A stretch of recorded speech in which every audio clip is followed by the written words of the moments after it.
Well, welcome everybody. This is Dan King from BibleDude.net, and I'm here today with Karen Spears Zacharias. And to introduce her, I want to read from her own introduction, which I just loved. Karen Spears Zacharias had her first kiss in a trailer, smoked her first and last cigarette in a trailer, asked Jesus into her heart on bended knee in a trailer, fell madly in love in a trailer a couple of different times, and gave birth to her firstborn child in a trailer. Karen, it's great to have you here. How are you doing today? I'm good, Dan. I do want to clarify that cigarette, that first and last cigarette, was the very same cigarette, and I was only 14. Oh, wow. That bio's got me in a little bit of trouble with some of our more conservative friends. Right. Just for the record, I'm not a smoker. Awesome. So. Well, that's good to know. That's good to know.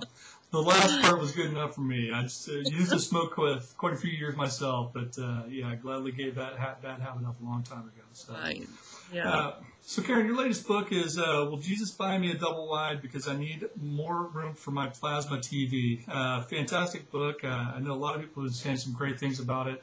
What can you tell us about the book? Well, the book came about because I was working as an editorial writer for a newspaper in North Carolina when the economic collapse hit in September of 2008. And so every day I was writing about Bernie Madoff and AIG and greed and what I call New York's come to Jesus moment, because all of a sudden as the market fell, then church attendance in New York shot up. And people were talking about Bernie being too greedy, as if there's some admirable level of greed in this society we're supposed to attain to. So I thought, well, is anybody getting this God and money thing right? And if so, who are these people and where do I find them? And I went in search of them. So every chapter is like a modern day parable of interviews with people about God and money, couched in commentary about how we let capitalism infiltrate Christianity. Yeah, that's an important story, an important message to give. I know you really do a lot in really exposing a lot of the whole prosperity gospel thing. Why does that seem to be such an important thing for you? You know, a lot of people have asked me that question, Dan. Actually, the way they put the question to me is more along the lines of, which prosperity gospel teacher upset you so much you felt like you need to write this book? And it wasn't because of that. It was literally because of that moment in the trailer when I was 14 years old, when I knelt by that bed and asked Christ into my heart. Because never at any point during that encounter with the resurrected Christ did I ever feel like he was promising me a better life in terms of financial means. Never did I think he was going to, you know, when you grow up in the 12 by 60, you think rich people live in the double wide.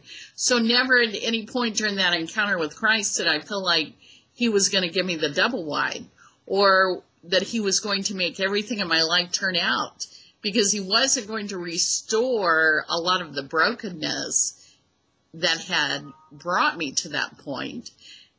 Not from the fact that he couldn't bring my dad back to life. He couldn't change my mother back to the woman she had been. So what was he actually going to do for me?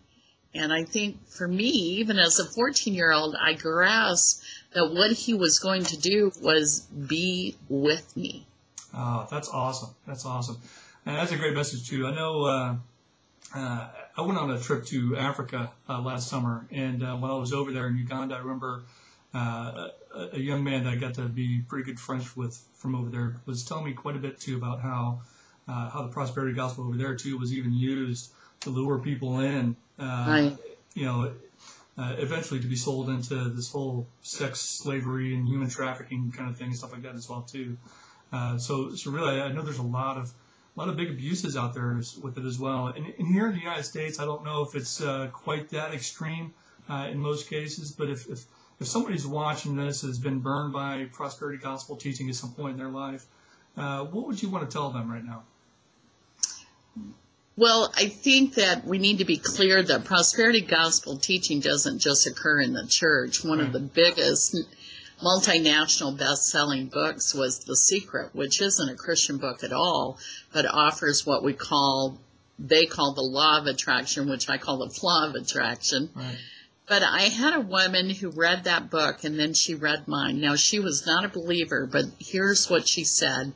She said that when her sister was dying of cancer 2 years ago, she was reading The Secret. And for the past 2 years, she has felt nothing but guilt because she felt like she must not have done something right if her sister went ahead and died anyway. And I think that's the problem with that whole recipe-oriented. There's nothing wrong with motivational speaking or speaking words of affirmation in people's lives, right. But that's totally different than suggesting to people, as so many do, that God's going to give them this happily ever after life. I think what we need to be telling people is that being a Christian may be the hardest thing you've ever done in your life. Amen. Because it will require you to lay your life down. It will require discipline. It will require a brand new way of thinking. And it will require you to think. Amen. That's a great message. And wow, I like that. I could use to hear that area as well, too. That's cool. So, Karen, read through the book. I'm really impressed with how great of a storyteller you are. Which of the stories in the book is your personal favorite and why? Well, that's kind of like asking me which of my 4 children do I like better. As I told them growing up, I love you all the same, but differently. Certainly, I have an affinity for the mayor's story, right. But probably the 2 that are dearest to my heart and the 2 that were the hardest to write were the story of the veteran and the story of the redhead.